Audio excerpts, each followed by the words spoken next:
Meus 3 filhos tentaram me internar num asilo psiquiátrico de luxo para roubar R$ 2 milhões, no Dia das Mães, na minha própria mesa de jantar.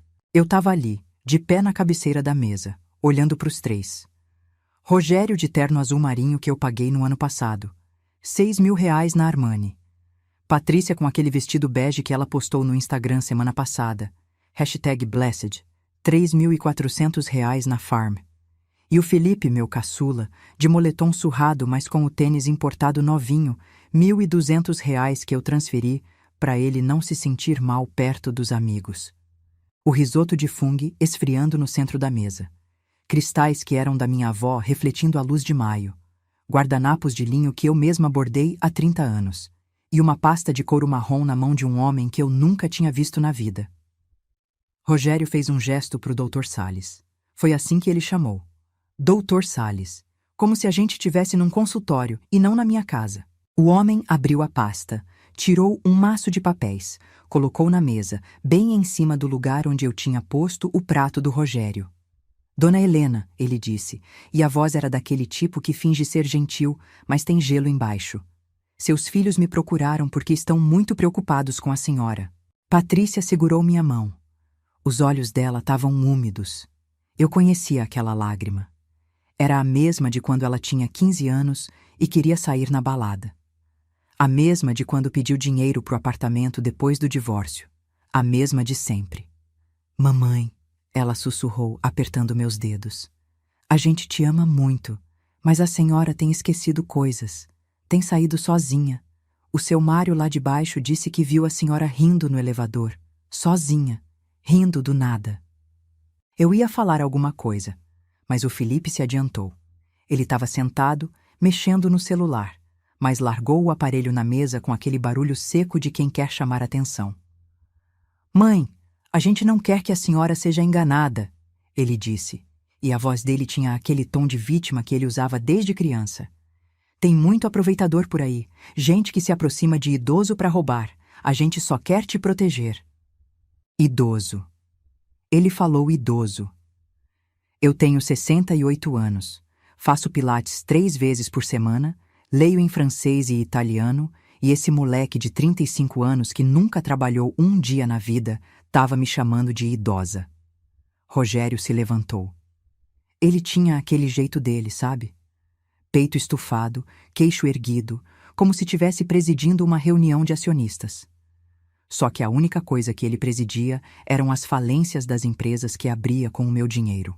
Mãe, a gente já conversou com especialistas, ele disse, pegando os papéis e folheando como se soubesse o que estava escrito ali.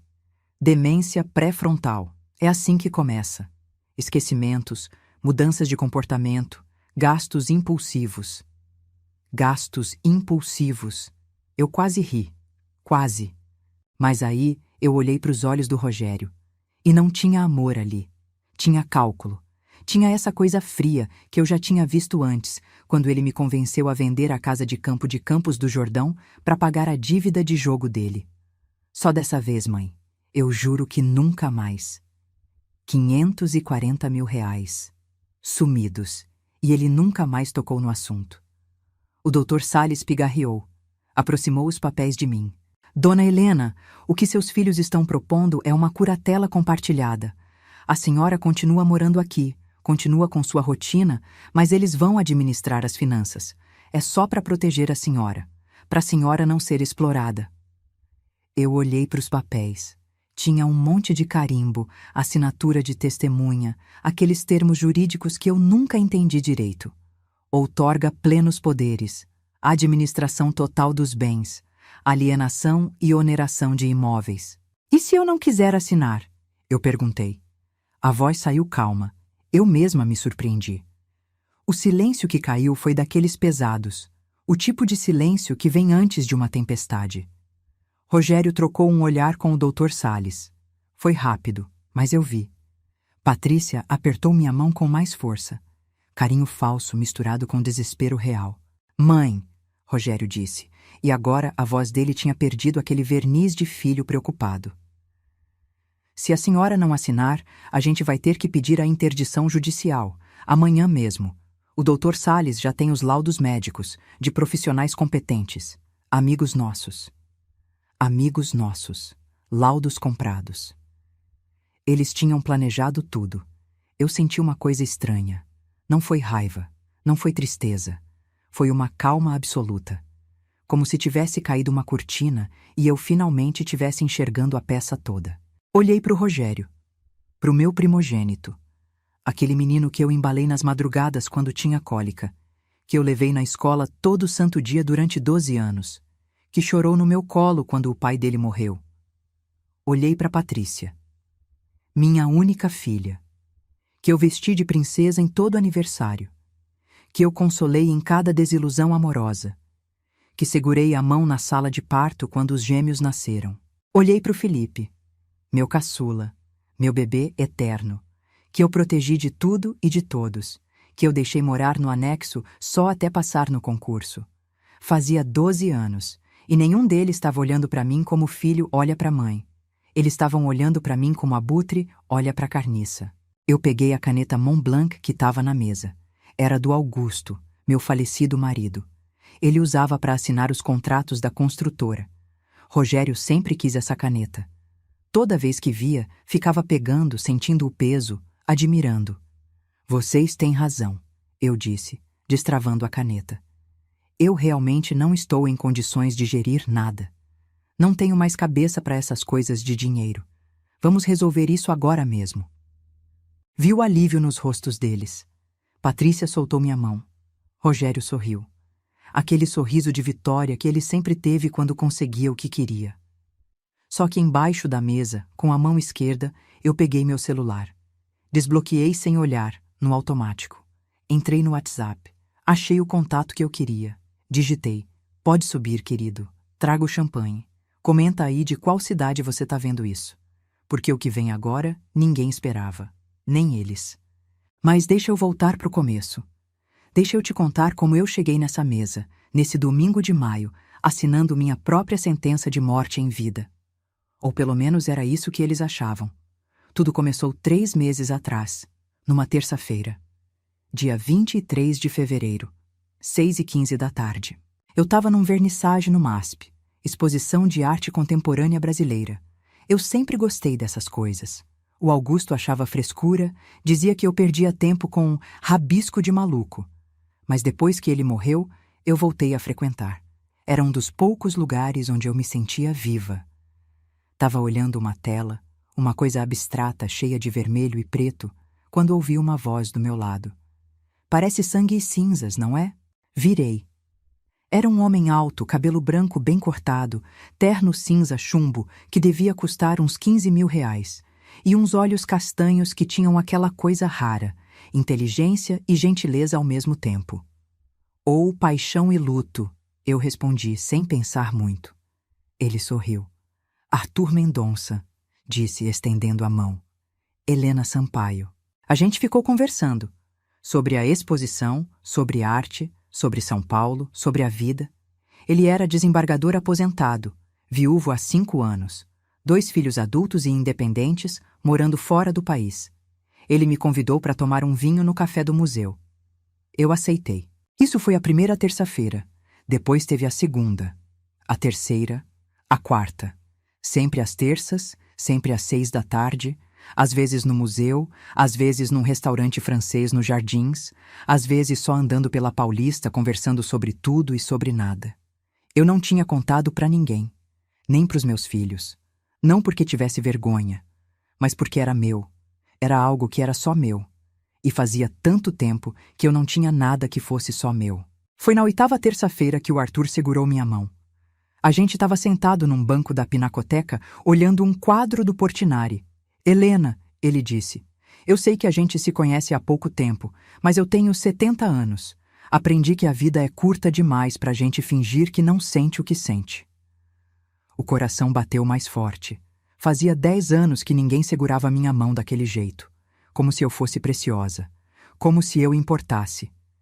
Eu também sinto, eu disse, e era verdade. Então casa comigo. Eu ri.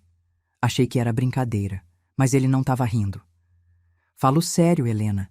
Eu quero acordar todo dia do lado de uma mulher que entende de Portinari e de Niemeyer, que sabe a diferença entre um Bordeaux e um Borgonha, que lê Clarice Lispector no original e Proust em francês. Eu não quero morrer sem ter vivido isso. Eu fiquei sem palavras, literal. Fiquei ali, olhando para ele com as lágrimas descendo. Mas eu tenho 68 anos, eu disse. Eu sou velha. Eu tenho 70. Sou mais velho ainda. E daí? Meus filhos. O que têm seus filhos? Boa pergunta. O que tinha meus filhos? Porque a primeira coisa que veio na minha cabeça foi: o que meus filhos vão achar? Eu tinha passado 46 anos da minha vida cuidando deles. 9 meses de gestação vezes 3. Amamentação, fraldas, noites sem dormir, reunião de escola, dentista, médico, roupa, comida, universidade, casamento, divórcio, netos, dívidas, sempre dívidas. E o que eu tinha recebido em troca? Visitas obrigatórias em datas comemorativas, ligações de 30 segundos para pedir dinheiro, mensagens no WhatsApp. Mãe, deposita para mim? É urgente. Urgente. Tudo era sempre urgente. Menos eu. Eu aceito, eu disse. O Arthur sorriu daquele jeito dele. Pegou meu rosto com as 2 mãos e me beijou. Ali, no meio da pinacoteca, com um monte de gente passando. E eu não liguei. Mas aí, no caminho de volta para casa, a realidade bateu. Eu tinha 18 mil reais de renda mensal. 12 mil da pensão do Augusto. 6 mil dos investimentos que ele tinha deixado. Parecia muito, mas não era. Porque todo mês, todo santo mês, eu entrava no cheque especial. E não era por causa de mim. Eu gastava 5 mil reais comigo. Aluguel do condomínio, 2.300 reais. Conta de luz, 450. Água, 120. Internet e telefone, 340. Mercado, 800. Remédios, 580. Pilates, 700. Cabeleireiro, 310. Sobrava 0, nada. Os outros 13 mil? Rogério levava 6 mil. Prolabore por administrar suas finanças, mãe. Você não entende dessas coisas. Patrícia levava 5 mil. A escola bilíngue dos gêmeos é 2.800 cada. Não posso tirar meus filhos de lá, mãe. Eles vão sofrer bullying. E Felipe? Felipe morava comigo. Não pagava água, luz, internet, comida, nada. Mais 3 mil de mesada. Para eu estudar em paz, mãe, preciso de material, de curso online, de psicólogo por causa da ansiedade. 13 mil reais todo mês. 156 mil reais por ano. Em 10 anos, 1.560.000 reais. Isso sem contar os extras. A dívida de jogo do Rogério que me fez vender a casa de campo. 540 mil. O apartamento da Patrícia que eu dei de entrada depois do divórcio, 280 mil. O carro do Felipe que ele bateu e eu paguei o conserto, 32 mil. 2.392.000 reais. Foi isso que eu dei para os meus filhos em 10 anos. E eu nem sabia, porque o Rogério que mexia nas minhas contas, ele que cuidava de tudo. Toda vez que eu perguntava alguma coisa, ele falava: Mãe, deixa comigo. Essas coisas são muito complexas. Você não precisa se preocupar com isso. Foi o Arthur quem me mostrou. Na 10ª terça-feira, a gente estava no apartamento dele. Cobertura no Jardim Europa. 300 metros quadrados, vista para o parque. A gente tinha jantado e estava tomando vinho na varanda quando ele disse: Helena, eu quero me casar com você. De verdade, no civil, com regime de separação de bens, como manda a lei para quem tem mais de 70 anos. Mas antes, eu preciso que você conheça a Cláudia. Quem é Cláudia? Minha advogada. A melhor advogada de família e sucessões de São Paulo. E ela precisa dar uma olhada nas suas finanças. Eu hesitei. Arthur, eu tenho minhas coisas em ordem. O Rogério cuida disso. Ele me olhou. Helena, você confia no seu filho?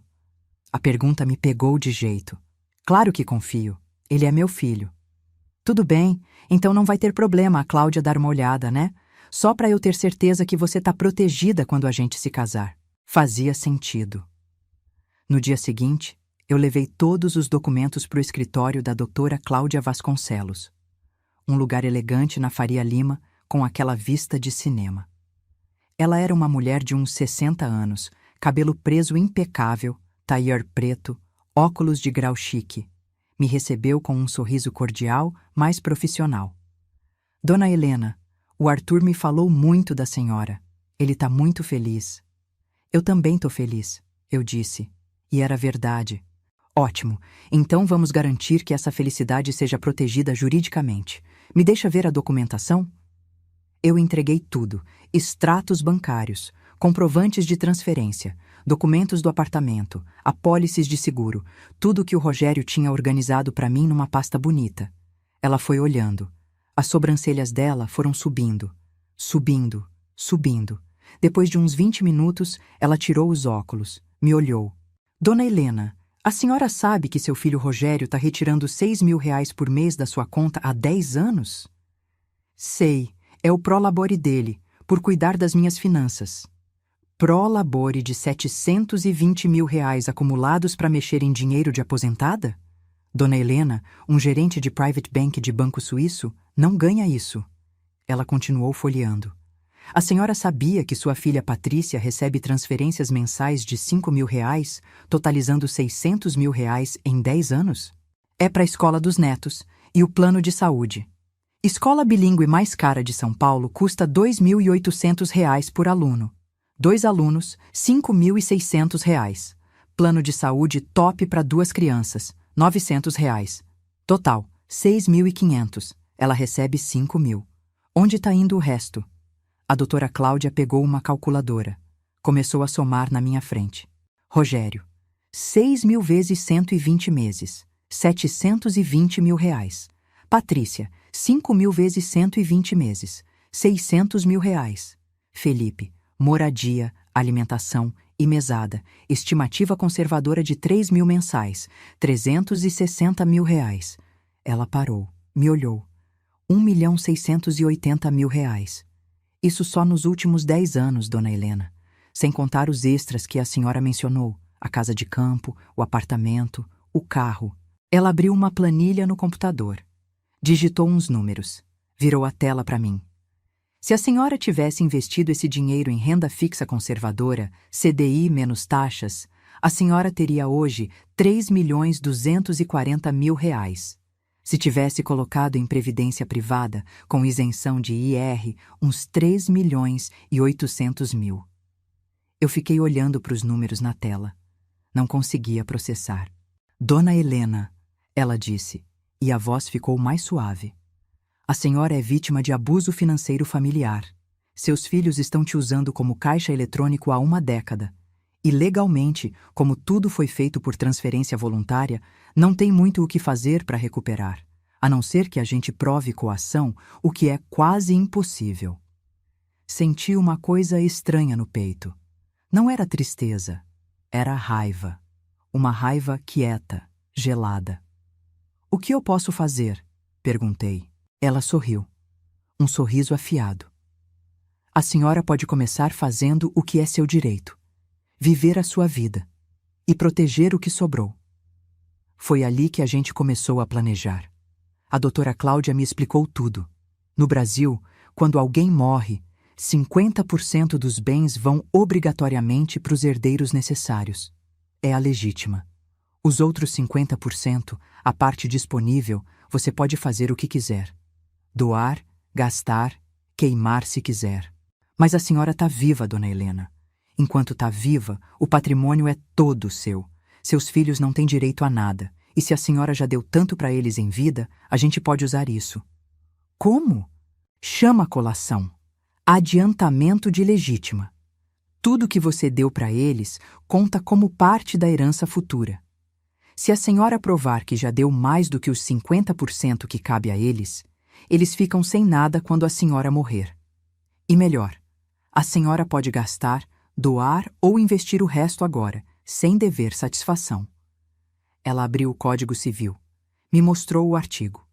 Li e reli. Então eu posso... Pode. Pode vender o apartamento e ficar só com o usufruto. Pode criar uma fundação, Pode viajar o mundo. Pode casar com o Arthur em separação total de bens e viver feliz pro resto da vida. Seus filhos não podem fazer nada.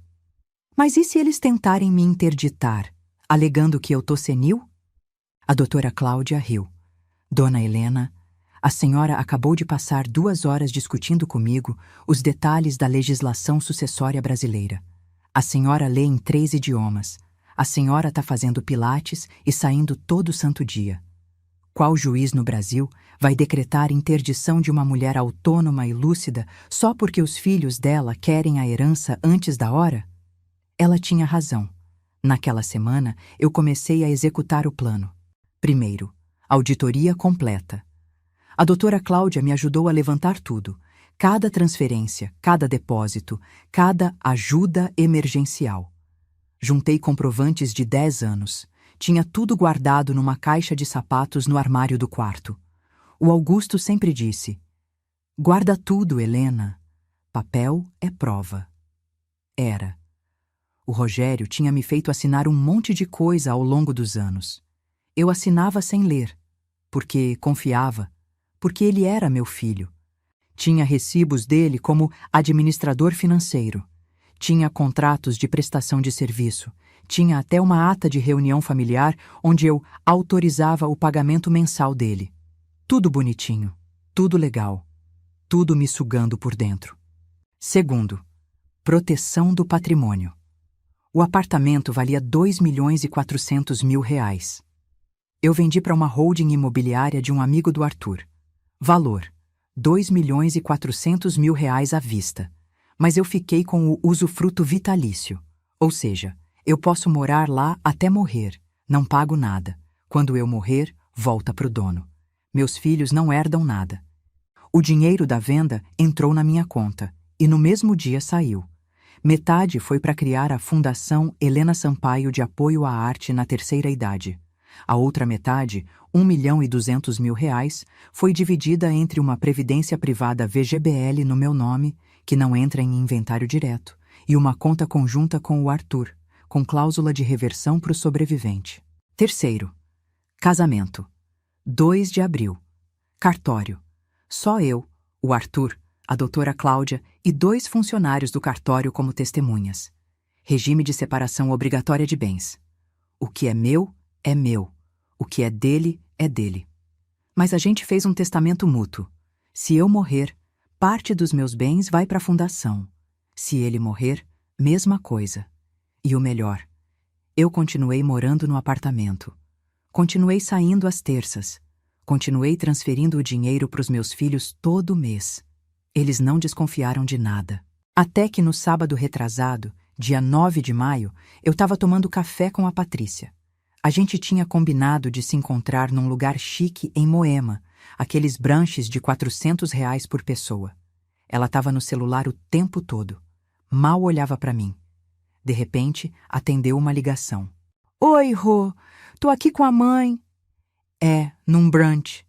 Quanto? R$ 180 a unha em gel? Tá maluco? Ah, tá. Deixa eu ver se ela paga. Não, ela vai pagar. Ela sempre paga. O problema é que ela tem que durar até o final do ano, né? Eu preciso trocar o carro. Aquele Fusion tá fazendo vergonha na porta da escola dos meninos. Ela riu. Continuou falando. Não percebeu que eu estava ouvindo. Fala sério, Rô. Se fosse por mim, a velha já tinha batido as botas. Aí a gente dividia tudo de uma vez e não precisava ficar nessa de pedir migalha todo mês. Oi? Ah, nada não. Tô falando do brunch. Tá caro demais. Ela desligou. Me olhou sorrindo. Desculpa, mãe. Era o Rogério, falando bobeira. Eu sorri de volta. Sem problema, filha. Mas por dentro, alguma coisa quebrou. E quando algo quebra dentro da gente, não tem como consertar. Só dá para juntar os cacos e decidir o que fazer com eles. 2 dias depois, segunda-feira, 11 de maio, eu recebi uma ligação do Rogério. Mãe, a gente precisa conversar. É sério, reúne a família no domingo, Dia das Mães, no almoço. Eu levo uma surpresa para a senhora. Que surpresa, filho? Ah, é surpresa, mãe. A senhora vai gostar. Eu ia gostar. Claro. Liguei pro Arthur. Contei. Ele ficou em silêncio por uns segundos. Eles vão tentar te interditar, ele disse. Eu sei. Você quer que eu vá? Quero, mas não desde o começo. Espera eu te chamar. Vai dar tudo certo, meu amor. Você tá protegida, juridicamente, emocionalmente. Eles não podem te fazer nada. Eu sei, mas preciso ouvir da boca deles. Preciso ter certeza que eu não tô enlouquecendo, que eu não tô sendo injusta. Você não é injusta, Helena. Você foi mãe demais. Agora tá na hora de ser você. E foi assim que eu cheguei naquele domingo, naquela mesa, com aqueles papéis na minha frente e a caneta Montblanc na minha mão. Eu olhei para o Dr. Salles. Onde eu assino? Ele apontou. 3 lugares. Tinha até marca de post-it amarelo. Eles tinham planejado tudo mesmo. Assinei a primeira, a segunda, a terceira. Rogério soltou o ar. Ele nem tinha percebido que estava prendendo a respiração. Pronto, mãe. A senhora fez a coisa certa. Agora a gente vai cuidar de tudo. A senhora não precisa se preocupar com nada. É verdade, mamãe, a Patrícia disse, apertando meu ombro. A gente só quer o melhor para a senhora. Felipe tinha voltado para o celular. Nem olhava mais. O Dr. Salles guardou os papéis na pasta. Perfeito. Vou registrar isso amanhã mesmo. A partir de agora, toda movimentação financeira acima de R$ 1.000 precisa da aprovação dos 3 curadores. Curadores. Palavra bonita para carcereiros. Aí tocou a campainha. Rogério franziu a testa. Você chamou mais alguém, mãe? Chamei, eu disse, me levantando. Meu marido. O silêncio que caiu foi total. Daqueles que parecem que sugaram o ar da sala. Marido? A Patrícia disse, e a voz saiu tipo guinchou. Que marido? Eu caminhei até a porta. Abri. Arthur estava lindo. Terno cinza, gravata azul, cabelo branco impecável. E aquele sorriso dele que me fazia sentir que o mundo tinha cor de novo. Do lado dele, a doutora Cláudia. Tailleur preto, pasta de couro, salto alto, expressão de quem veio para a guerra e já sabe que vai ganhar.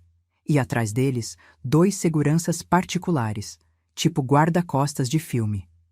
Só faltava o fone de ouvido. Arthur entrou.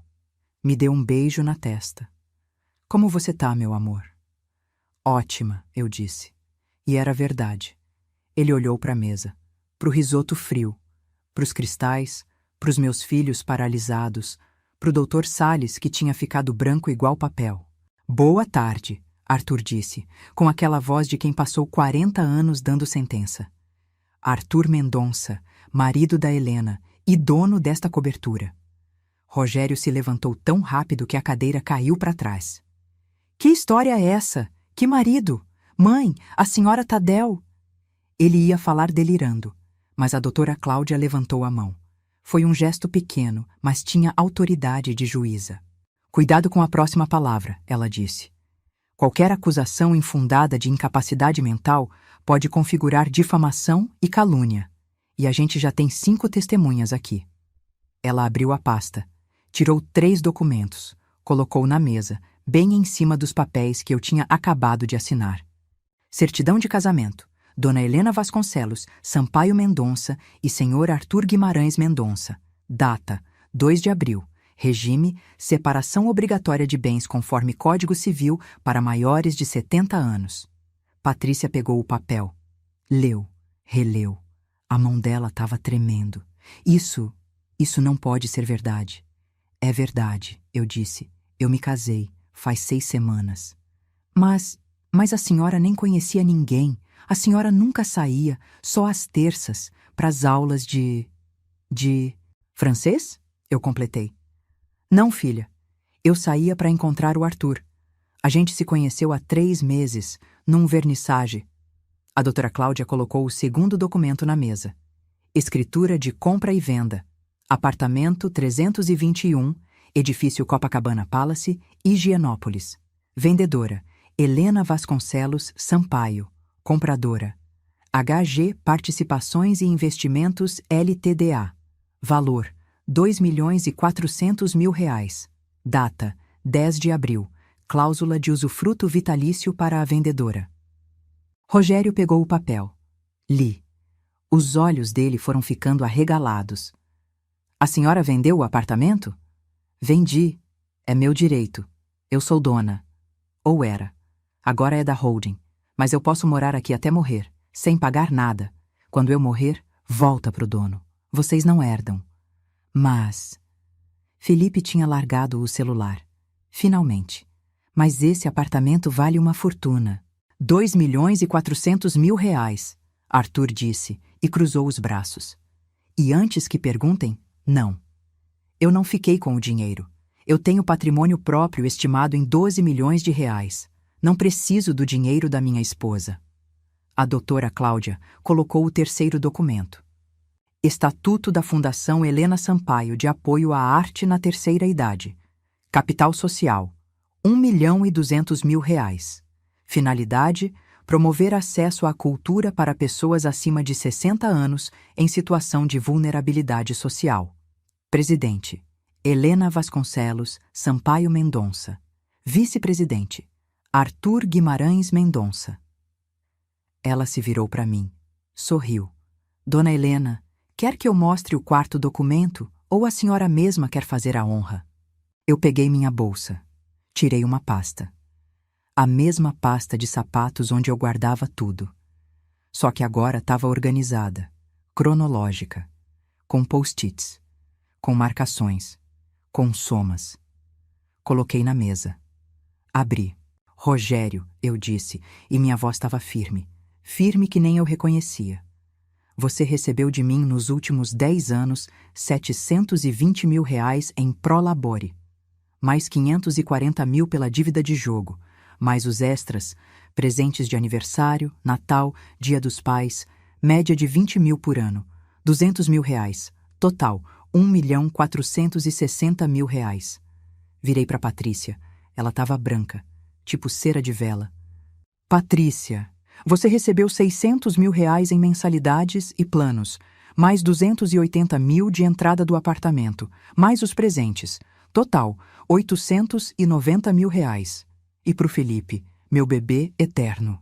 Felipe, moradia, alimentação, mesada, 360 mil reais. Mais o carro, mais presentes. Total, 400 mil reais. Peguei a calculadora do celular, somei na frente deles. 2.750.000 reais. Foi isso que eu dei para vocês em 10 anos. Rogério estava vermelho, as veias do pescoço saltadas. Você está dizendo que a gente não vai herdar nada? A doutora Cláudia respondeu por mim. Pela lei brasileira, artigo 1847 do Código Civil, tudo o que foi doado em vida aos herdeiros é considerado adiantamento de legítima. Chama-se colação.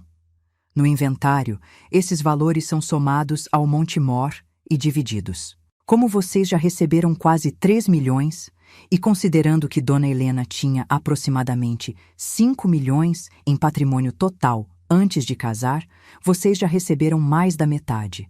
Tecnicamente, vocês devem. Silêncio. Tipo aquele silêncio de quando você cai e fica um segundo sem ar antes de começar a doer. Foi a Patrícia que explodiu primeiro. Isso não tá certo! Você é a nossa mãe! Você tem obrigação de cuidar da gente! Eu olhei para ela. Para minha filha. Que um dia foi um bebê gordinho que eu amamentei de madrugada. Que chorou no meu colo quando o primeiro namorado terminou com ela. Que me ligava todo dia só para conversar. Quando foi que ela virou isso? Quando foi que o amor virou conta bancária? Obrigação? Eu repeti.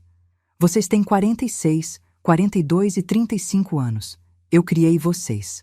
Paguei escola particular, universidade, viagem de formatura, casamento, divórcio e continuei pagando depois de adultos. Sustentei vocês a vida inteira. E a minha obrigação acabou quando vocês completaram 18 anos. Rogério bateu a mão na mesa. Os cristais tremeram. Você tá fazendo isso por causa desse velho. Ele te manipulou, te envenenou contra a gente. Arthur deu um passo à frente. Os seguranças também. Mas eu levantei a mão. Não, eu disse. Ele não me manipulou. Ele me mostrou a verdade. Sabe quando eu percebi que eu tinha perdido vocês? Quando eu ouvi você, Patrícia, falando no telefone que esperava que eu batesse as botas logo, para você poder trocar o carro, ela ficou branca, tipo papel. Eu não quis dizer... Quis. Você quis. E tudo bem. Porque eu também percebi uma coisa. Eu passei 46 anos sendo mãe. Esqueci de ser Helena. Esqueci que eu gosto de arte, de vinho, de conversar sobre literatura.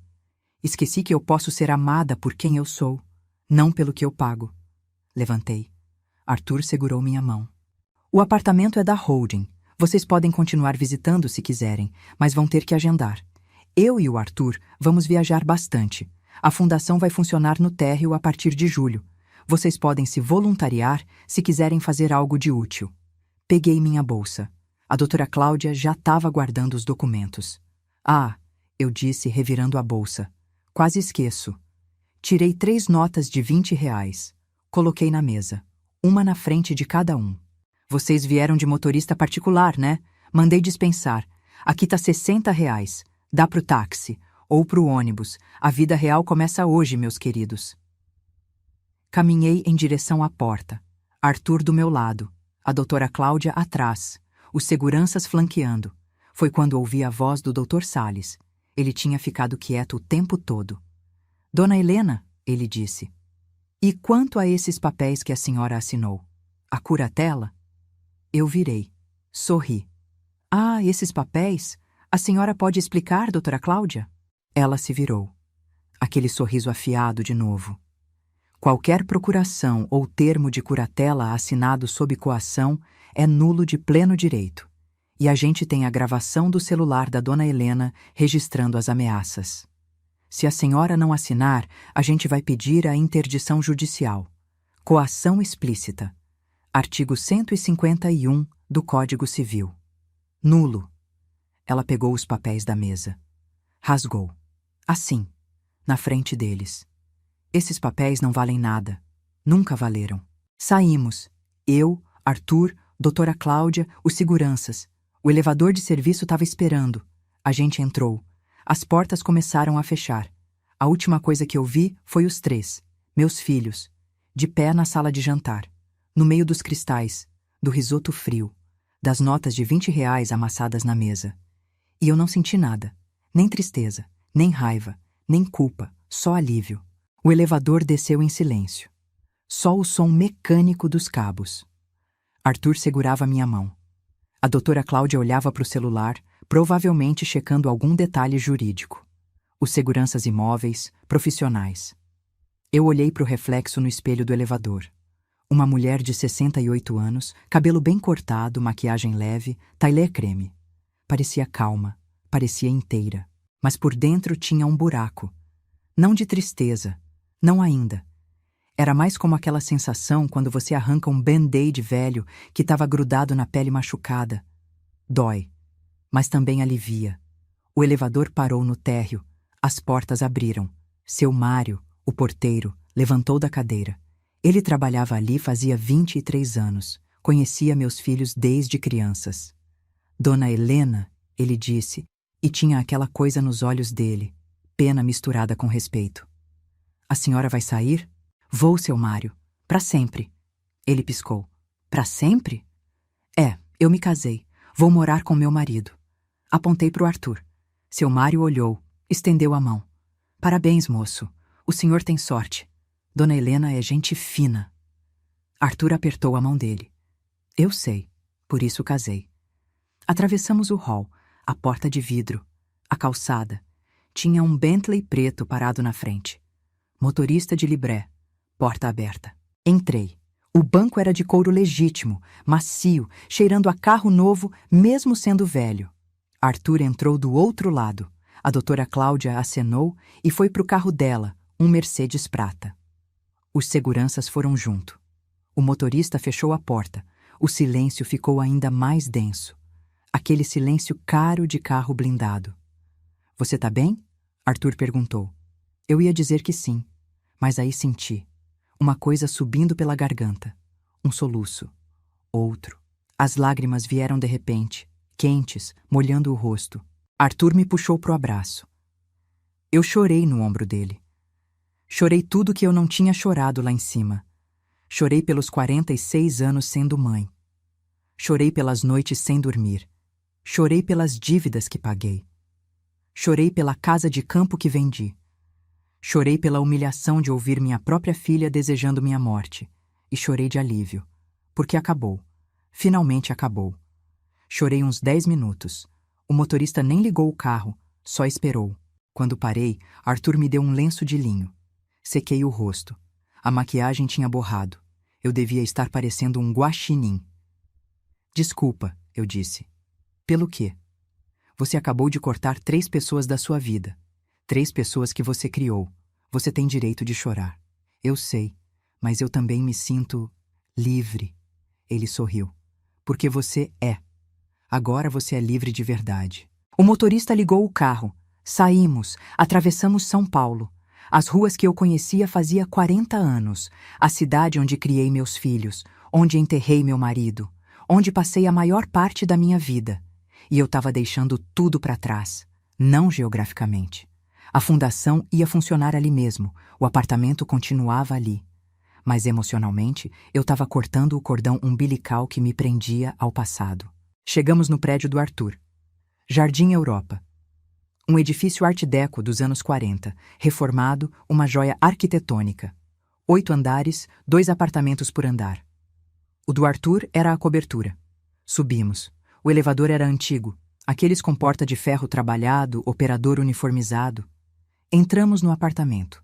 300 metros quadrados de pé direito alto, janelões enormes, vista para o parque. E a biblioteca. Meu Deus, a biblioteca. 3 paredes inteiras de livros, do chão ao teto. Tinha que usar aquelas escadinhas de biblioteca para alcançar os de cima. Primeiras edições, clássicos, contemporâneos, português, inglês, francês, italiano, espanhol. Bem-vinda para casa, Arthur disse. Casa. Fazia quanto tempo que eu não sentia que tinha uma casa de verdade? Ele me levou para o quarto. Minha mala já estava lá. Eu tinha trazido aos poucos nas últimas semanas. Roupas, livros, fotos antigas, as joias que restavam, o baú de madeira com os documentos. Descansa um pouco, ele disse. Hoje foi pesado. Você não vai ficar? Vou fazer um chá. Aquele inglês que você gosta. E vou ligar para a doutora Cláudia para confirmar que está tudo certo. Ele saiu. Fechou a porta devagar. Eu me joguei na cama. Era enorme. King size. Colchão firme, mas confortável. Lençol de algodão egípcio, aquele que custa R$ 800 o jogo. Travesseiros de pluma de ganso. Peguei o celular. 19 chamadas não atendidas. 32 mensagens no WhatsApp. Todas dos meus filhos. Abri, li. Mãe, a gente precisa conversar com calma. Esse homem tá te manipulando. Você não tá pensando direito. Liga pra mim. Urgente. Mãe, eu vou processar esse velho por estelionato. Atende o telefone. Mamãe, eu não quis dizer aquilo. Você ouviu errado. Eu tava nervosa, falei besteira. Por favor, não faz isso com a gente. Pensa nos seus netos. Eles vão sofrer. Você quer que seus netos sofram? Mãe, cadê você? O síndico tá dizendo que o apartamento não é mais seu. Onde eu vou morar? Você não pode fazer isso comigo. Eu tenho ansiedade, mãe. Eu posso entrar em crise. Li tudo. Não respondi nada. Bloqueei os 3. Parece cruel, né? Bloquear os próprios filhos. Mas não era crueldade. Era sobrevivência. Porque eu conhecia o padrão. Eu tinha vivido ele durante 46 anos. Primeiro vinha a raiva. Depois a chantagem emocional. Depois as desculpas. Depois as promessas. Dessa vez vai ser diferente, mãe. Eu prometo. Eu vou mudar. E eu sempre acreditava. Sempre perdoava. Sempre dava mais uma chance. Não dessa vez. Arthur voltou com o chá. Earl Grey, fumegante, numa xícara de porcelana inglesa. Obrigada, eu disse pegando a xícara. De nada, meu amor. A doutora Cláudia ligou. Tá tudo certo. Os papéis que você assinou não têm validade jurídica nenhuma. e ela já mandou notificação extrajudicial para os 3 avisando que qualquer tentativa de interdição vai ser respondida com processo por litigância de má-fé. Eles podem tentar mesmo assim? Podem, mas não vão conseguir. Para interditar alguém por incapacidade mental, precisa de laudo psiquiátrico sério. Você acabou de vender um imóvel, criar uma fundação e se casar. Tudo com assessoria jurídica competente. Nenhum juiz vai decretar interdição. Tomei um gole do chá. Estava perfeito, nem muito quente, nem muito frio. E se eles tentarem me difamar, espalhar que eu tô senil, que você me manipulou? Arthur sentou na cama do meu lado. Pegou minha mão. Helena, você tem 68 anos, eu tenho 70. A gente não tá na idade de se importar com fofoca. Quem te conhece sabe quem você é. E quem não conhece, não importa. Ele tinha razão, mas ainda doía. Porque eram meus filhos. Eu tinha carregado eles no ventre. Tinha dado à luz. Tinha amamentado. Tinha cuidado quando estavam doentes. Tinha segurado a mão no primeiro dia de aula. E agora, eles me odiavam. Porque eu tinha ousado dizer não. Você se arrepende? Arthur perguntou. Pensei. De verdade. Olhei para trás, para os 46 anos, para as fraldas, para as noites sem dormir, para os sacrifícios, para o dinheiro que dei, pela casa que vendi, pela vida que eu não vivi. Não, eu disse. Eu não me arrependo de ter sido mãe. Eu me arrependo de ter esquecido de ser eu. Dormi cedo naquela noite. Dormi 12 horas seguidas. Pela primeira vez em anos, não acordei no meio da madrugada preocupada com dinheiro. Não sonhei com banco, com cheque especial, com conta atrasada. Acordei com cheiro de café. Café de verdade, moído na hora, coado. Pão francês quentinho, manteiga de garrafa, geleia de damasco caseira. Arthur estava na varanda, lendo jornal, tomando suco de laranja espremido na hora. Bom dia, dorminhoca, ele disse sorrindo. Bom dia. Que horas são? 10h30. 10h30. Eu não dormia até 10h30 fazia. Nem lembrava quando. Sentei, comi, tomei café, olhei para São Paulo lá embaixo. A cidade acordada, viva, movimentada. E eu estava ali, em paz. Finalmente em paz. O que você quer fazer hoje? Arthur perguntou. Não sei. O que você quer fazer? Nada. Absolutamente nada. Só ficar aqui com você. A gente ficou. Lemos, conversamos, almoçamos em casa, assisti um filme francês legendado, tomei vinho à tarde, jantei leve, dormi cedo de novo, e assim foram os primeiros 3 dias, sem pressa, sem agenda, sem obrigações. No 4º dia, uma quarta-feira, dia 13 de maio, tocou o interfone. Eu estava na biblioteca, lendo Clarice Lispector. A empregada atendeu. Veio me chamar. Dona Helena, tem uma moça na portaria. Diz que é sua filha. O coração apertou. Qual? Patrícia. Olhei para Arthur. Ele estava trabalhando no notebook, mexendo em não sei o que da fundação. Você quer que eu desça com você? Ele perguntou. Não. Eu vou sozinha. Desci. A portaria do prédio era elegante. Piso de mármore, sofás de couro, aquele silêncio caro de prédio de alto padrão.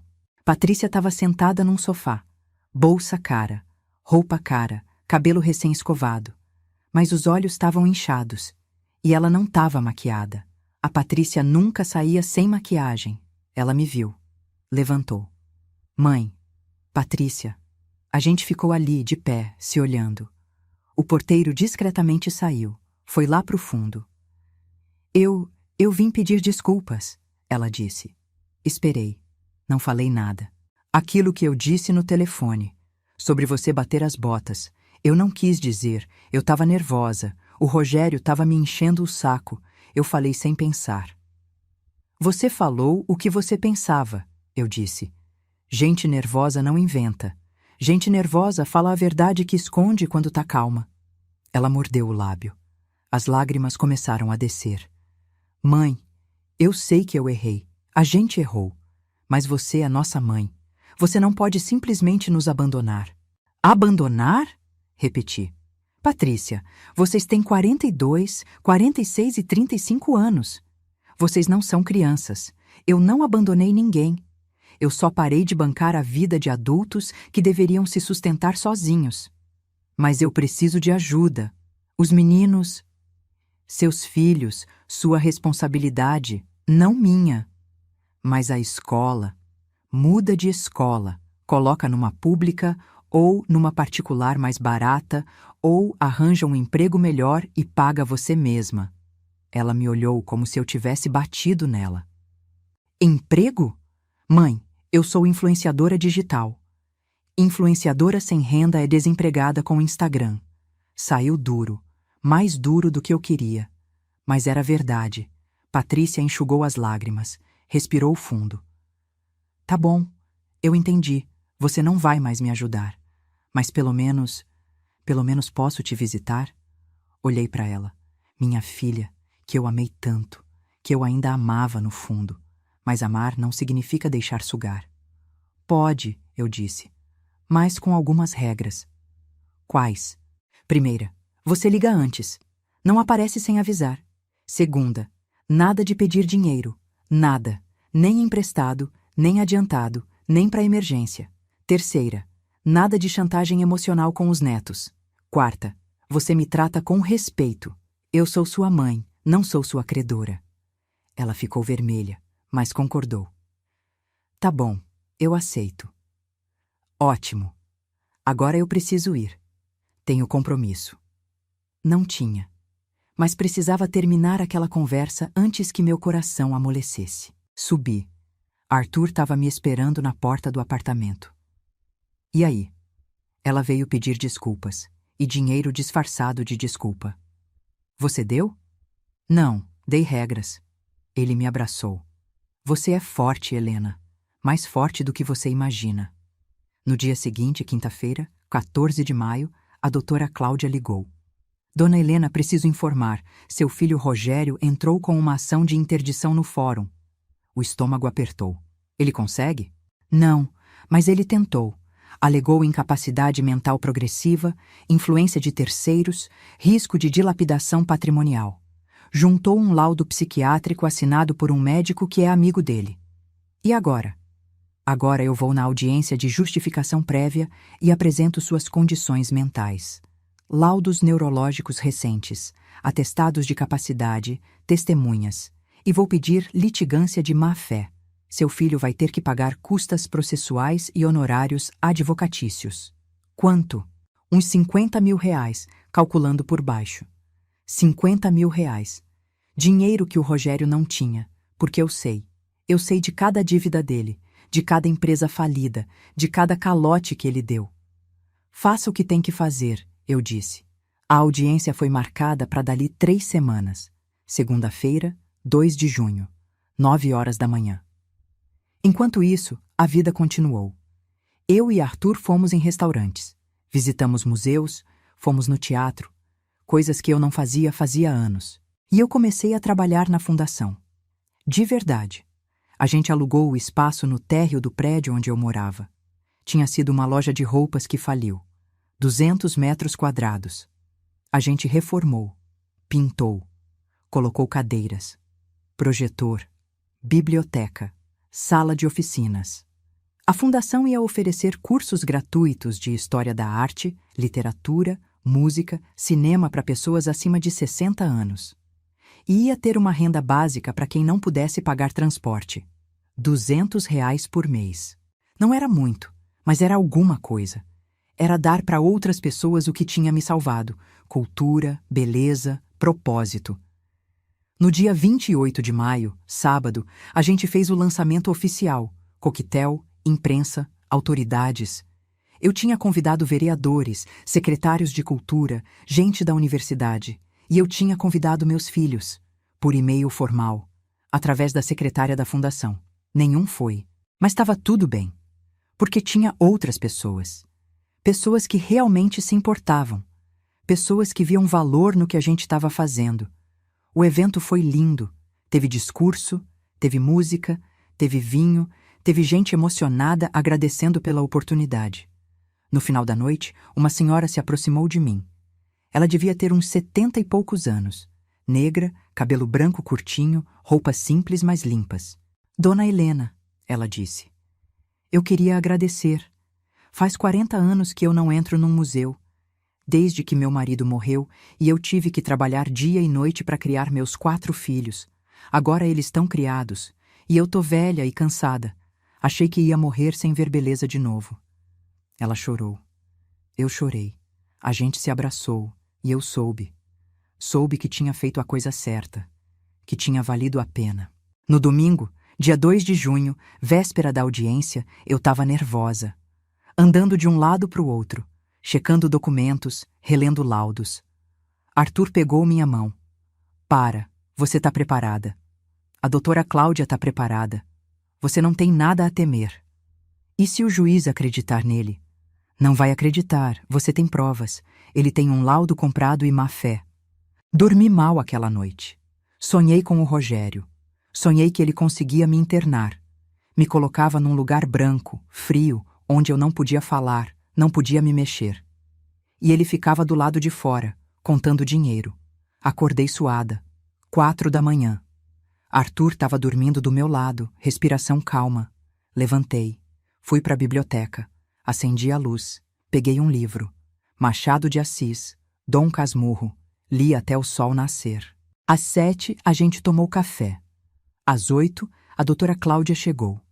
Tailleur cinza, pasta de couro, aquela expressão de guerra. Pronta? Ela perguntou. Pronta, eu disse. A gente foi. O fórum ficava no centro. Um prédio antigo, imponente, cheio de advogados correndo de um lado para o outro. Subimos.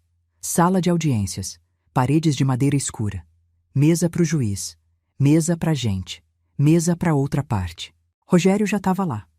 Terno azul marinho. Gravata vermelha. Aquele ar de quem se acha importante. Do lado dele, o Dr. Salles. E um homem de jaleco branco. O psiquiatra, presumo. Rogério me viu. Não cumprimentou.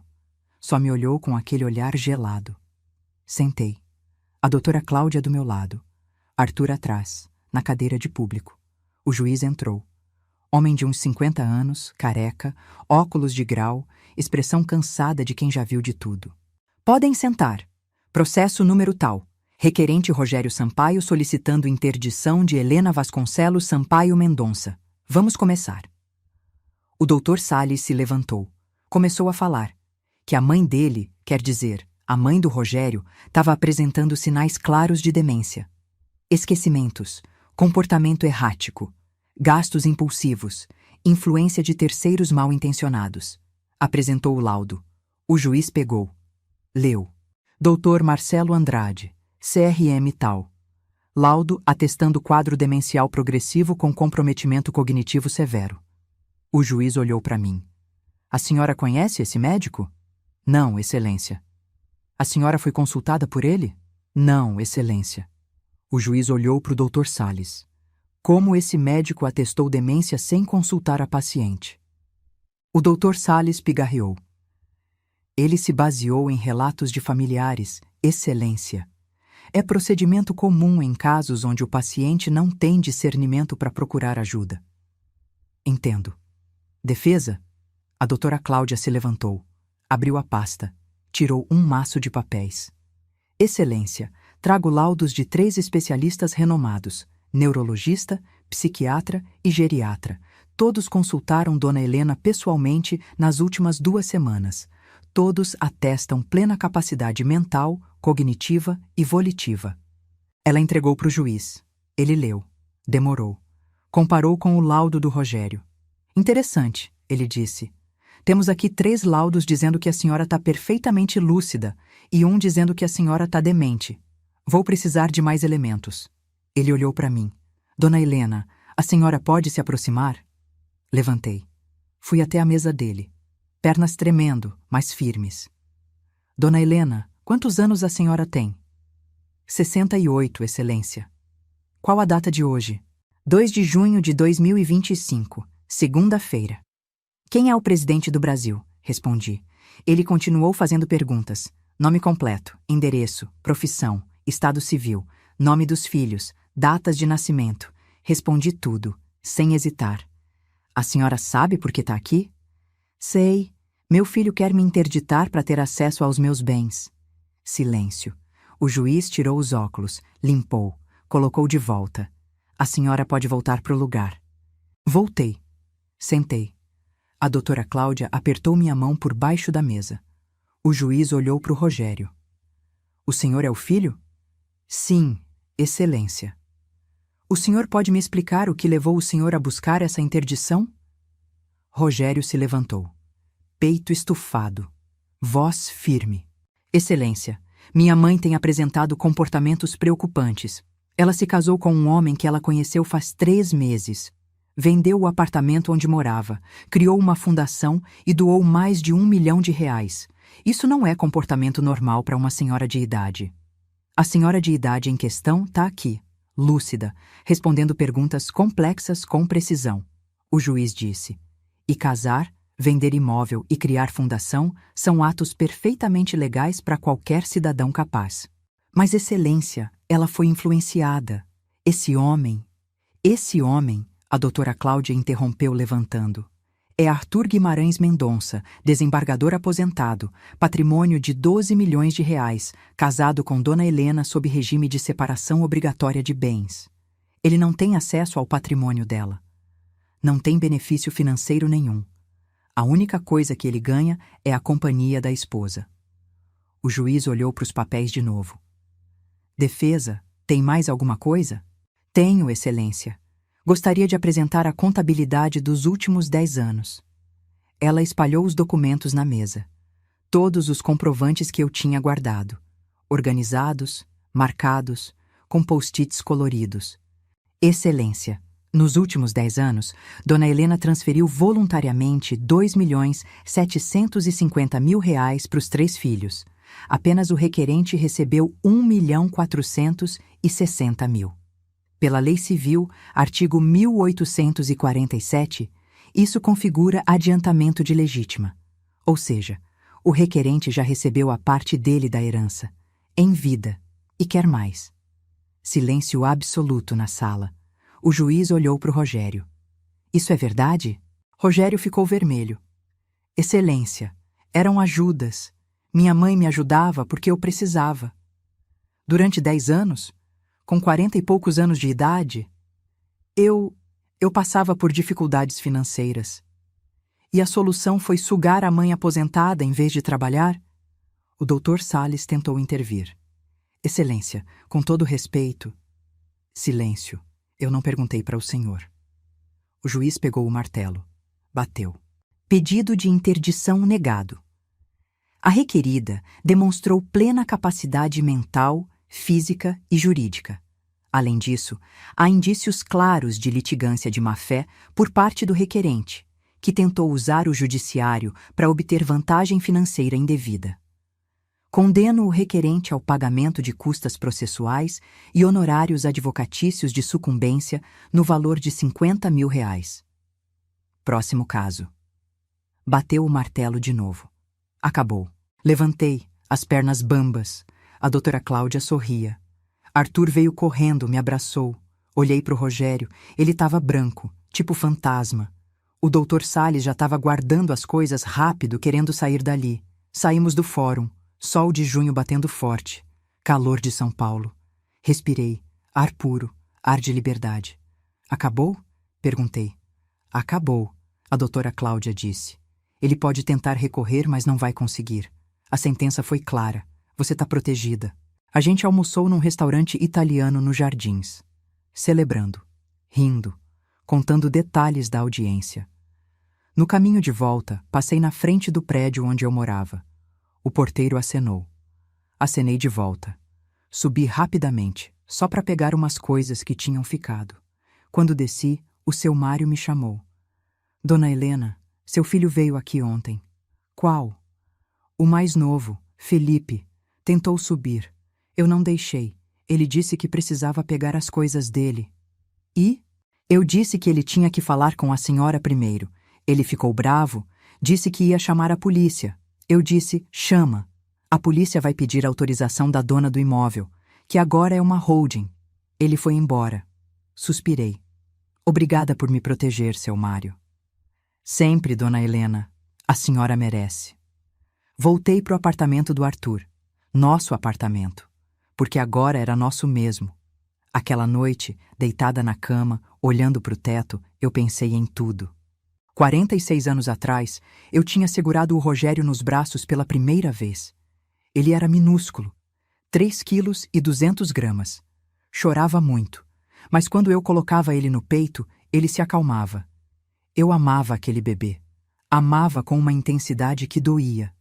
E agora? Agora aquele bebê era um homem de 46 anos que tinha tentado me roubar, me internar, me tirar a liberdade. Quando foi que eu perdi meu filho? Ou será que eu nunca tive? Será que ele sempre foi assim e eu só não quis ver? Arthur se mexeu do meu lado. Você tá bem? Tô pensando. No quê? Em quando foi que eu deixei de ser a Helena e virei só a mãe, só a fornecedora de dinheiro? Você nunca deixou de ser Helena. Você só esqueceu por um tempo, mas agora você lembrou. Virei para ele. Aquele homem de 70 anos, cabelo branco, rugas nos olhos, mãos grandes e gentis. Obrigada, eu disse. Pelo quê? Por me fazer lembrar. Ele me beijou, daquele jeito dele, suave, respeitoso, cheio de afeto, e pela primeira vez em 10 anos eu dormi sem peso na consciência, porque eu não devia nada para ninguém. Finalmente, junho virou julho, julho virou agosto. A fundação abriu as portas no dia 15 de julho, numa terça-feira. Terça-feira de propósito. Porque terça era o meu dia. O dia que eu tinha começado a viver de novo. Teve fila.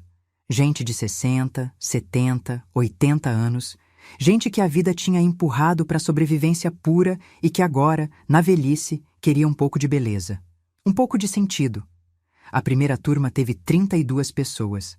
A gente ofereceu história da arte moderna. Eu que dei a aula. Sobre os impressionistas. Monet, Renoir, Degas. Mostrei slides. Contei histórias. Expliquei técnicas. E no final, uma senhora levantou a mão. Dona Sebastiana. 76 anos. Tinha sido empregada doméstica a vida inteira. Professora Helena, ela disse, e a voz tremia. Eu nunca tinha visto essas coisas. Eu não sabia que pintura podia ser assim. Tão bonita.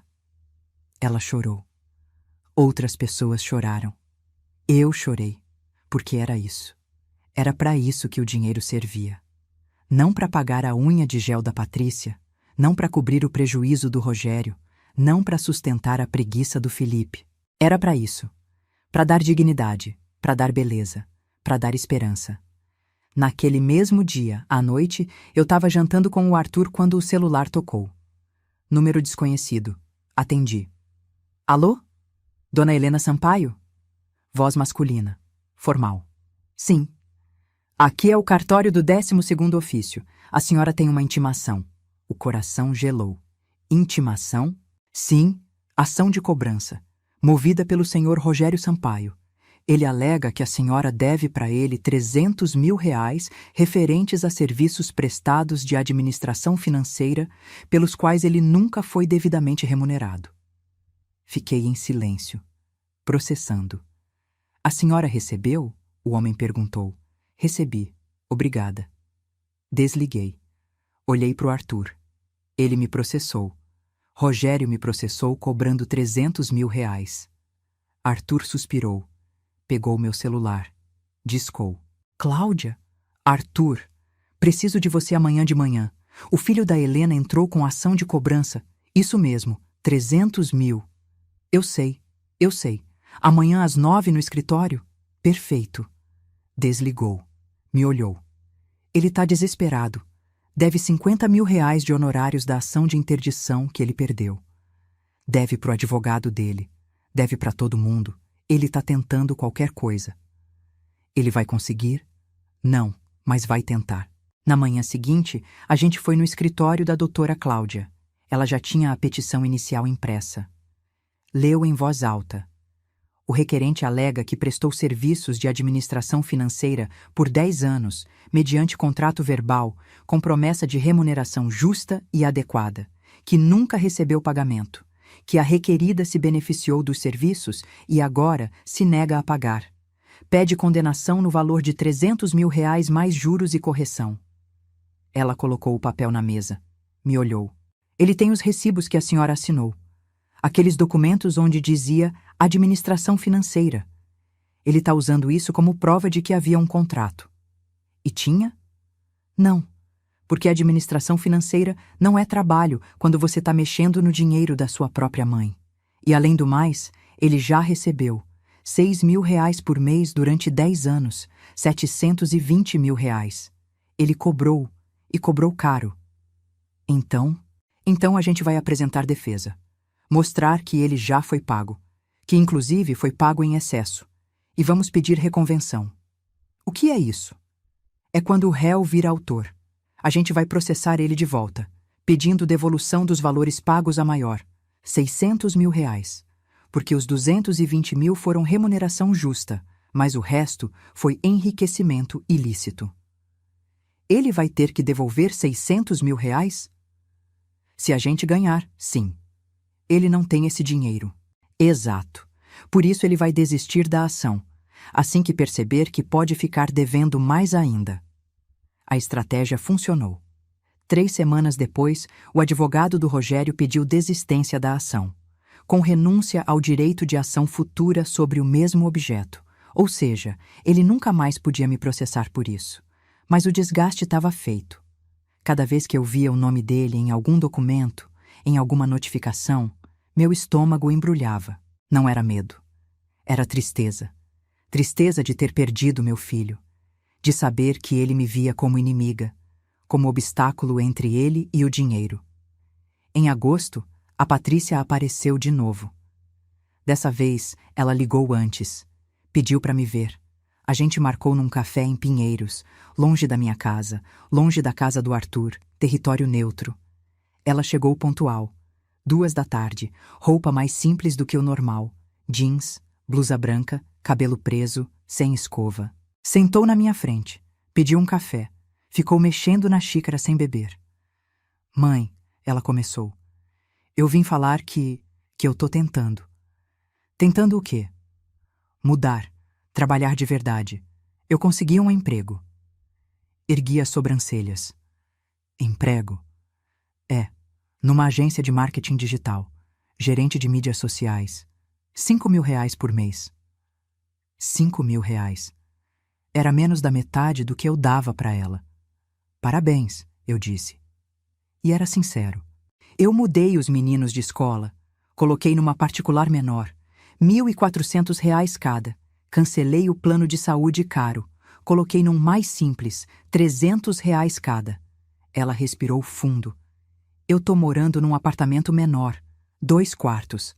Aluguel de 2.500. Vendi o carro. Tô usando metrô e Uber. Olhei para ela. Minha filha, que sempre teve tudo, que nunca tinha precisado se esforçar. E como é? Perguntei. É difícil pra caramba. Os meninos reclamam, dizem que a escola nova é ruim, que os amigos vão rir, que eles perderam status. Ela tomou de um gole do café. Fez cara feia. Café estava frio. Mas também é libertador. Sabe, eu não fico mais checando conta bancária todo dia esperando transferência sua. Eu sei que no dia 25 eu vou receber 5 mil reais. E eu sei que eu ganhei aquilo. Ninguém me deu. Eu trabalhei. Senti um aperto no peito. Mas era bom. Era orgulho. Eu tô orgulhosa de você, eu disse. Ela me olhou. Os olhos encheram de água. Sério? Sério. Pela primeira vez em muito tempo eu tô orgulhosa. Eu sinto muito, mãe. Por tudo. Pelo que eu disse. Pelo que eu fiz. Eu fui uma filha horrível. Você foi uma filha mimada. E eu que mimei. Eu que não te ensinei a lutar, a me valorizar, a se valorizar. A gente chorou ali, no meio do café, gente olhando. A gente não ligou. Posso te ver de vez em quando? Ela perguntou. Sem pedir nada, só pra conversar? Pode, eu adoraria. E os meninos? Eles podem ver a avó? Pensei. Os gêmeos, Enzo e Bernardo, 10 anos. Eu tinha ajudado a criar. Tinha pago escola, roupa, brinquedo. Mas fazia 3 meses que eu não via. Podem, mas com uma condição. Qual? Você não usa eles para me manipular. Se você trouxer eles, é porque você quer que eles tenham avó. Não porque você quer que eu tenha pena e solte dinheiro. Eu aceito. E assim a gente começou a reconstruir. Devagar, com cuidado. Como quem cola um vaso quebrado. Nunca fica igual, mas pode ficar bonito do mesmo jeito. 15 dias depois, num sábado, Patrícia trouxe os gêmeos. A gente foi no parque, tomou sorvete, brincou no playground. Enzo me perguntou: Vó, por que você não mora mais naquele apartamento grande?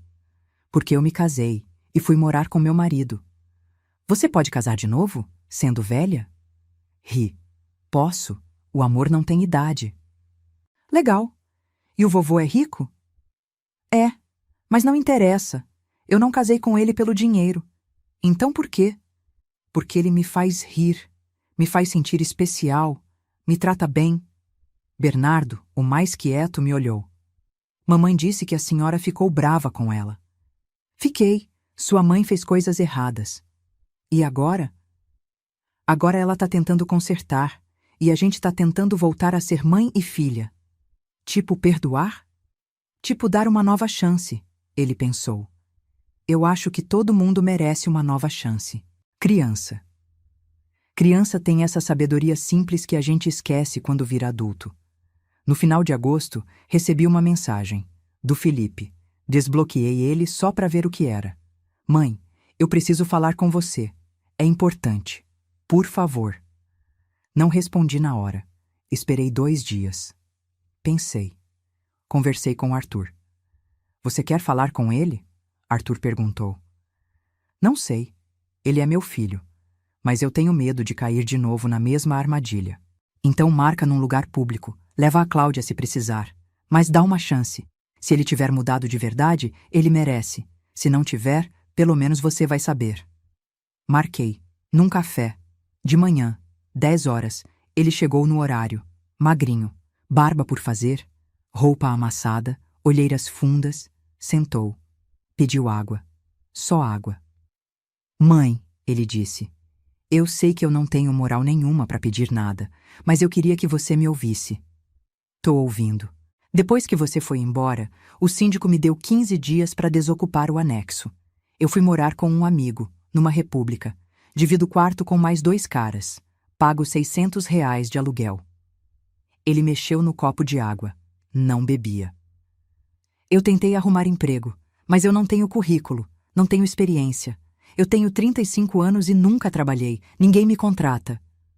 E eu tô fazendo bico.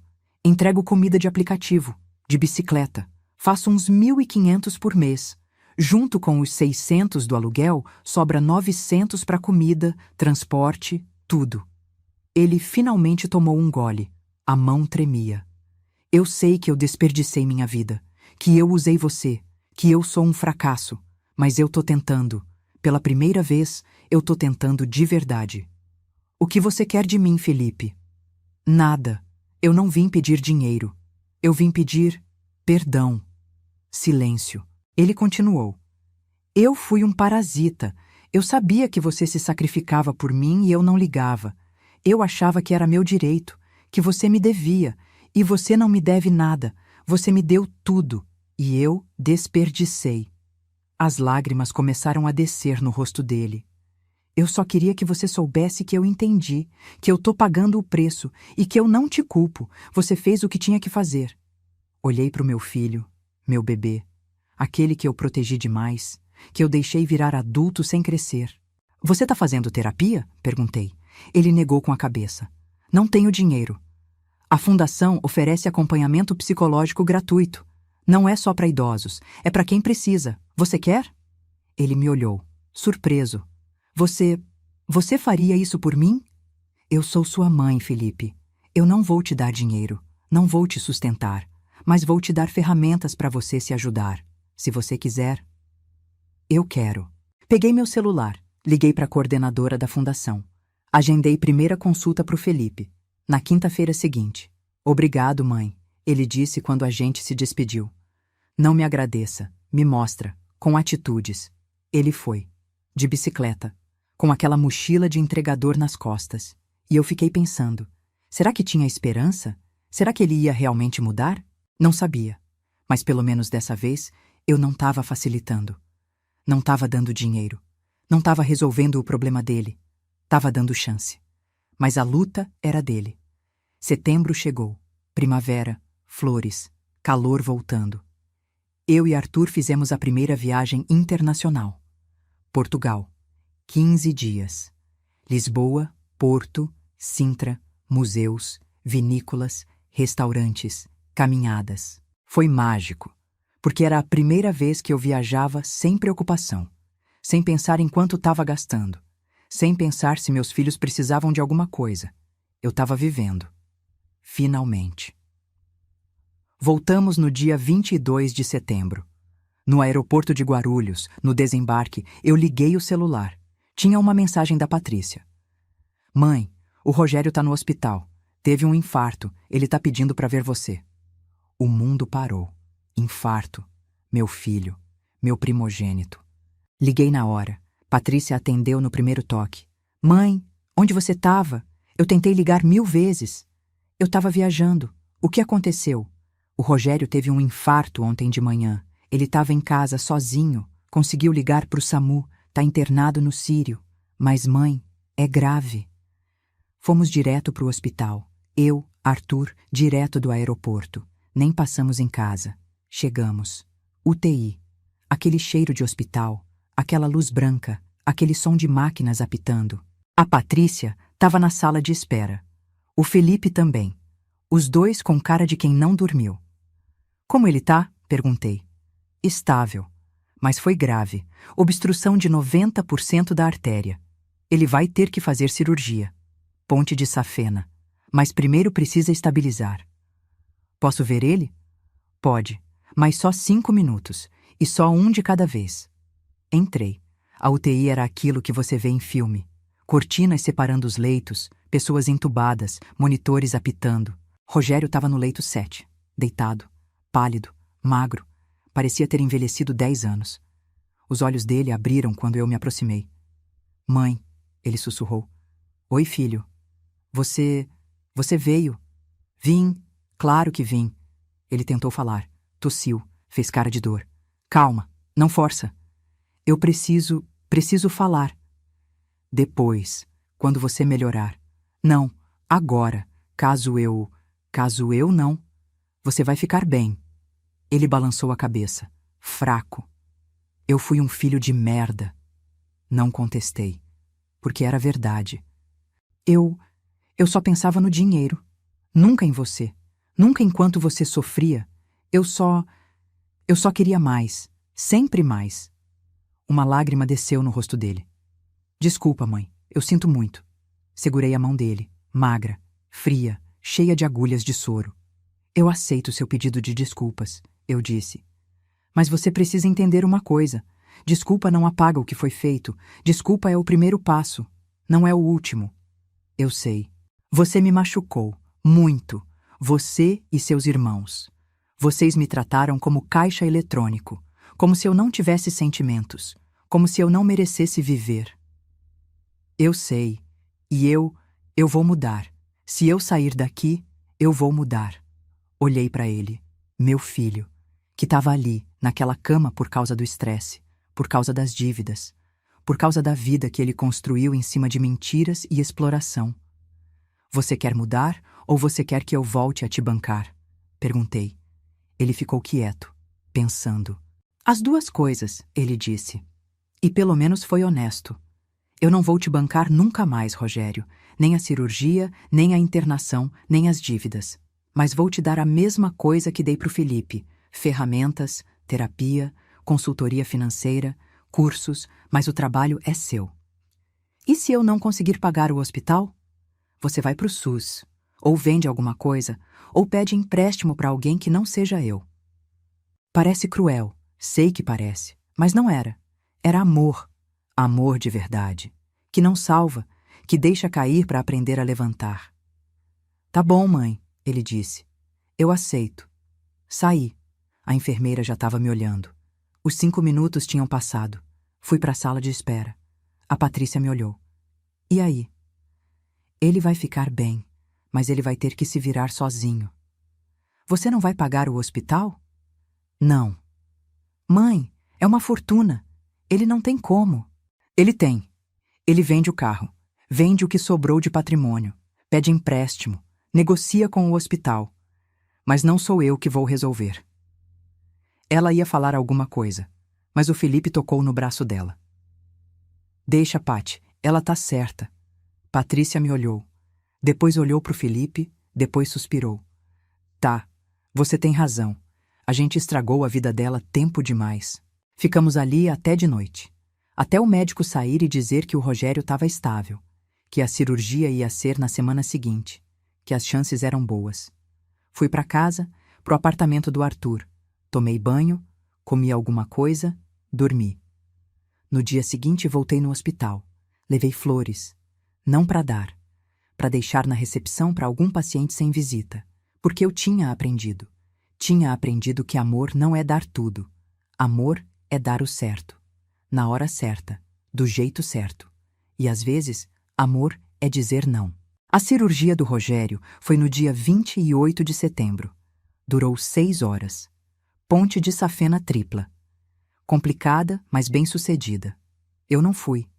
Mandei flores. E uma mensagem. Torço pela sua recuperação. Mãe.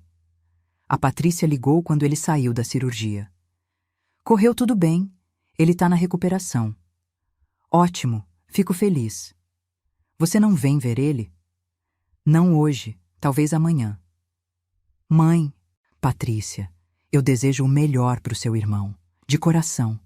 Mas eu não sou mais a mulher que corre para resolver tudo. Ele tem você, tem o Felipe, tem amigos, suponho. Ele não tá sozinho. Silêncio do outro lado. Você mudou, ela disse. Mudei, para melhor.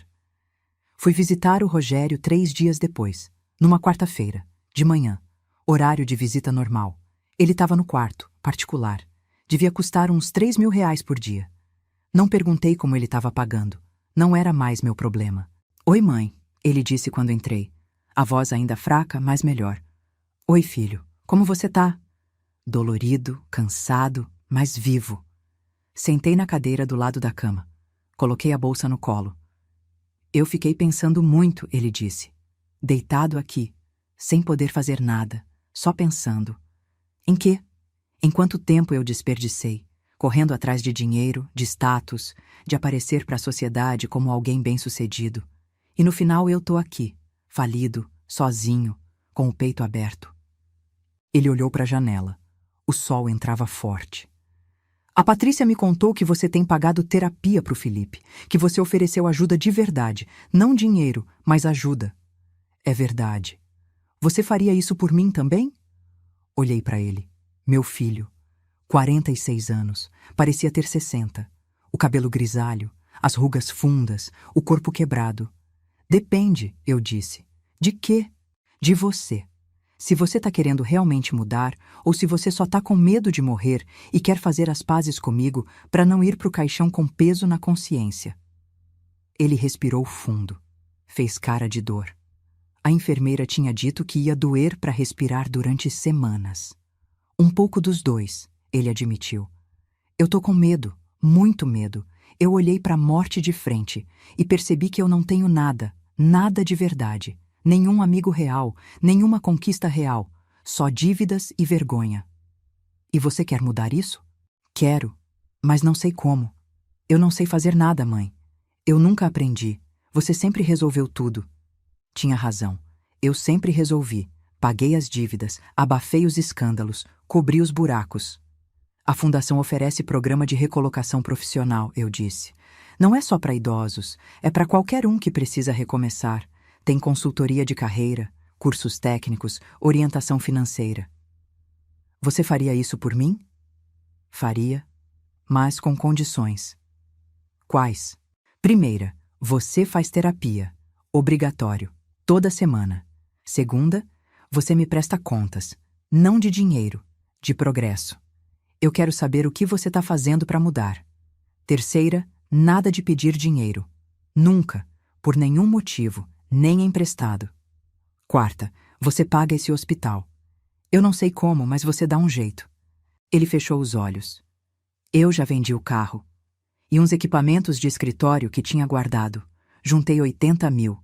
O hospital até agora está em 120. Eu vou ter que negociar o resto. Então negocia. E se eles não aceitarem? Aí você descobre o que todo mundo que não tem dinheiro descobre. Que a vida não é fácil. Que não tem ninguém para salvar. Que você tem que lutar. Parece duro.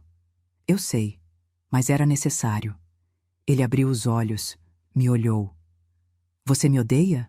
A pergunta pegou desprevenida. Não, eu disse. Eu não te odeio. Eu te amo. Você é meu filho, mas eu não confio em você. E amor sem confiança é complicado. Como eu reconquisto sua confiança? Com tempo, com atitudes, com mudança real, não com palavras, não com promessas, com fatos. Levantei, peguei a bolsa. Eu preciso ir. Tenho aula na fundação às 2. Mãe, virei. Obrigado, por não ter desistido de mim completamente. Sorri, triste, mas verdadeiro. Eu nunca desisti de você, Rogério. Eu só parei de me matar tentando te salvar. Saí. O corredor do hospital. Aquele cheiro de álcool e remédio. Gente andando apressada. Maca passando. Vida e morte acontecendo ao mesmo tempo. E eu tava viva. Realmente viva. Pela primeira vez em tanto tempo. Outubro chegou. A fundação fez 3 meses. A gente já tinha atendido 240 pessoas. Idosos. Adultos em crise. Gente precisando de recomeço. O Felipe estava frequentando a terapia. Religiosamente. Toda quinta, 7 da noite. E tinha arranjado um emprego de verdade. Assistente administrativo numa empresa pequena. 2.500 por mês. Pouco, mas honesto. Ele me ligava toda semana. Não para pedir nada, só para contar. Como tinha sido o dia, o que tinha aprendido, as dificuldades. Mãe, é difícil pra caramba acordar todo dia às 6 da manhã. Ele disse numa dessas ligações. Mas também é bom. Eu me sinto útil. Pela primeira vez. Eu tô orgulhosa de você, eu disse. E era verdade. A Patrícia continuava trabalhando. Tinha até conseguido aumento, R$ 600 a mais, 5.600 agora. E estava economizando, guardando R$ 200 por mês numa poupança. Para emergências. Ela me contou quando a gente almoçou juntas num domingo. Porque eu percebi que eu sempre corria para você quando tinha emergência. Agora eu quero ter meu próprio colchão. Os gêmeos tinham se adaptado à escola nova. Reclamaram no começo, mas fizeram amigos. Estavam bem. Eles perguntam de você, Patrícia disse. Querem saber quando vão ver a avó de novo. Marca alguma coisa, fim de semana. A gente pode ir no zoológico ou no parque. Você paga? Eu pago a entrada. Vocês pagam o lanche. Ela riu. Negociadora. Realista. E o Rogério? O Rogério teve alta no dia 12 de outubro. Ficou 2 semanas internado. A conta final deu R$ 153 mil. Ele negociou. Conseguiu parcelar em 24 vezes, 6.300 por mês. Ia doer. Mas era possível. Ele vendeu o apartamento onde morava. Quitou as dívidas mais urgentes. Mudou para um lugar menor. Aluguel de 2.200. E arrumou emprego. Vendedor de imóveis. Comissão pura. Sem salário fixo. Tinha que ralar para ganhar. É humilhante, ele me disse quando a gente se viu, 1 mês depois da alta. Eu que era empresário, consultado, agora tô batendo de porta em porta, oferecendo apartamento. Humilhante é roubar a própria mãe, eu disse. Trabalhar é digno. Ele engoliu seco. Concordou. Novembro. Primavera virando verão. Calor chegando forte. Eu e Arthur fizemos a segunda viagem, dessa vez pro sul. Gramado, Canela, Bento Gonçalves, Rota do Vinho. Ficamos 10 dias. Visitamos vinícolas. Comemos fondue. Andamos de Maria Fumaça. Tiramos fotos. E eu postei no Instagram da fundação. Porque sim, a gente tinha Instagram agora. A Patrícia que tinha criado e gerenciava. Trabalho voluntário. A foto teve 340 curtidas e vários comentários. Que lindo ver a dona Helena feliz. Inspiração para a terceira idade. Nunca é tarde para recomeçar. Quando voltamos, tinha uma surpresa esperando. Os três, Rogério, Patrícia e Felipe, na porta do prédio do Arthur. Meu coração disparou. O que aconteceu? Nada, Patrícia disse, sorrindo. A gente só queria fazer uma coisa. Eles tinham trazido um bolo, de chocolate, escrito com glacê rosa. Obrigado, mãe. Pelo quê? Perguntei confusa. Por não ter desistido da gente, Felipe disse. Por ter nos ensinado a viver de verdade, Patrícia completou. Por ter dito não, Rogério finalizou, pela primeira vez. Subimos. Todos. Pro apartamento. Comemos bolo, tomamos café, conversamos, e pela primeira vez em anos, a conversa não foi sobre dinheiro. Foi sobre vida, sobre planos, sobre sonhos. Rogério contou que tinha vendido um apartamento. Sua primeira venda. Comissão de R$ 8.000. Eu nunca tinha ganhado dinheiro de verdade. Dinheiro que eu suei para conseguir. É diferente. É bom. Patrícia contou que os meninos tinham tirado notas boas na escola nova. E eles estão mais humildes, mais gratos. Acho que foi bom sair daquela bolha. Felipe contou que tinha sido promovido. Assistente júnior agora. 2.900. Daqui 6 meses posso virar pleno. Eu ouvi tudo, sorrindo, orgulhosa. Porque era isso que eu queria. Não filhos dependentes, filhos adultos, responsáveis, lutadores. Quando eles foram embora, já era noite. Arthur me abraçou por trás. Você fez um bom trabalho. Demorei, mas fiz. Você se arrepende de alguma coisa?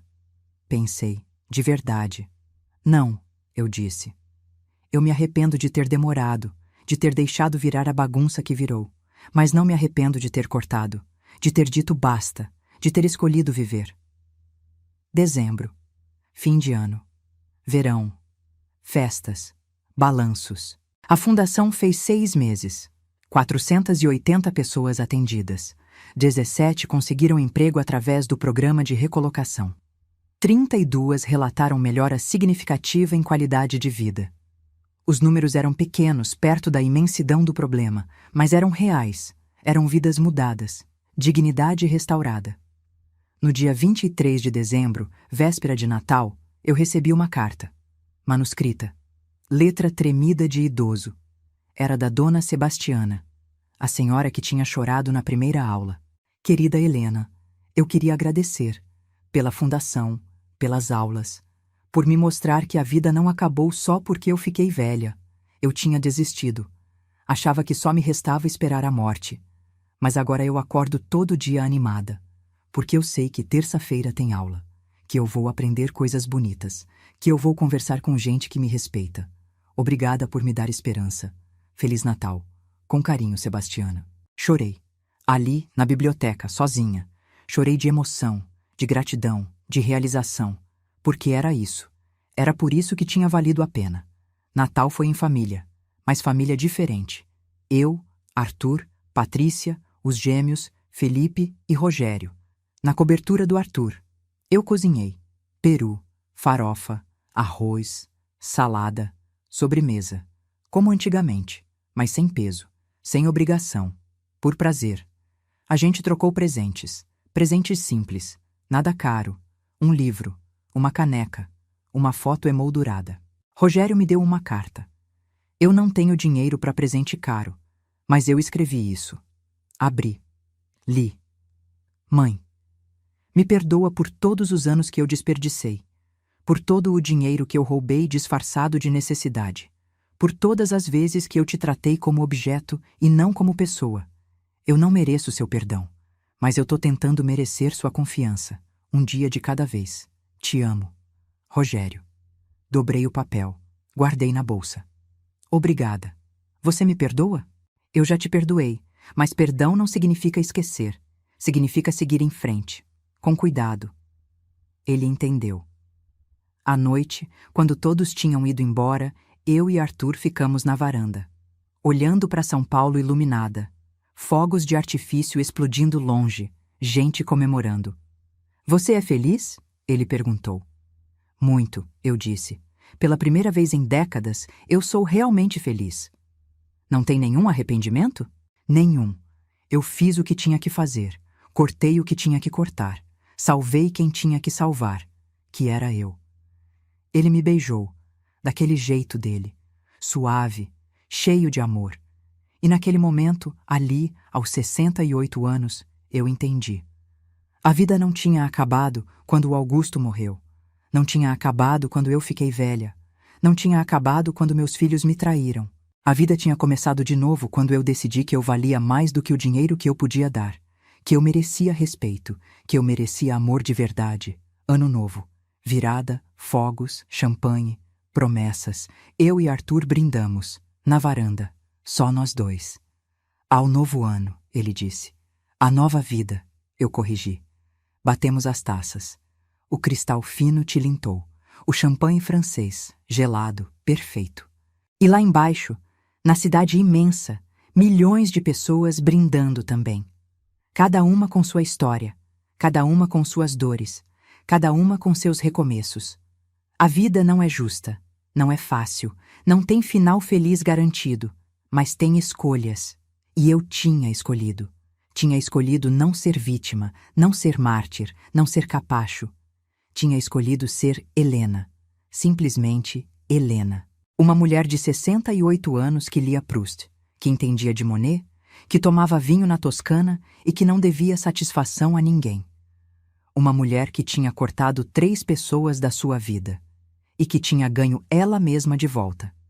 Olhei para o Arthur, para o homem que tinha me mostrado que era possível, que tinha segurado minha mão, que tinha me amado sem querer nada em troca. Eu te amo, eu disse. Eu também te amo. E naquele momento, com São Paulo explodindo em luzes lá embaixo, com o calor de janeiro começando a chegar, com o futuro aberto e incerto à frente, eu soube. Soube que tinha feito a coisa certa, que tinha valido a pena, que não havia caminho de volta, e que eu não queria voltar, nunca mais. Os fogos continuaram, vermelhos, azuis, dourados, iluminando o céu escuro de verão, e eu estava livre, finalmente, completamente, absolutamente livre.